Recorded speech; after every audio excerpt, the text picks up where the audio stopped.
আমাদের ভারতবর্ষে দরকার একটা সত্যি সত্যি ভালো হোম মিনিস্টার। আমরা জানি নরেন্দ্র মোদী পাওয়ারে আছে,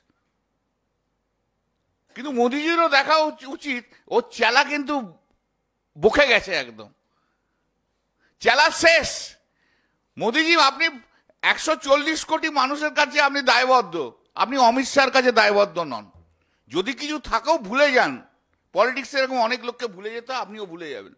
একটা অপদার্থ লোককে নিয়ে ক্যারি করবেন না, আপনার বদনাম হচ্ছে। একটা ভালো হোম মিনিস্টার দিন যে ফুল টাইম দিয়ে কাজ করে, যেমন এই বিদেশ মন্ত্রী জানেন খুব ভদ্রলোক, ফুল টাইম কাজ করছে।